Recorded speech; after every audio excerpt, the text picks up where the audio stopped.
అందరము. పరలోకమందున మా తండ్రి, నీ నామము పరిశుద్ధపరచబడును గాక, నీ రాజ్యము వచ్చును గాక, నీ చిత్తము పరలోకమందు ఎలాగో అలాగే భూమి యందును నెరవేరును గాక. మాకు కావలసిన అనుదిన ఆహారము నేడు మాకు దయచేయము. మా రుణస్థులను మేము క్షమించిన ప్రకారము మా రుణములను క్షమించుము. మమ్మలను శోధనలోకి తేక దుష్టుల నుంచి దూరపరచుము. ఎందుకంటే రాజ్యము, బలము, మహిమ నిరంతరము నీవై ఉన్నావు తండ్రి.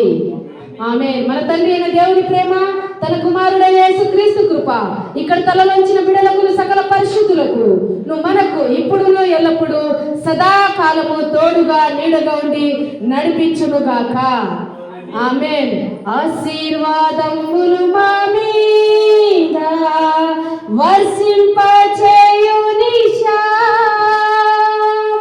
ఆశతో వచ్చి ఉన్నాము నీ సత్య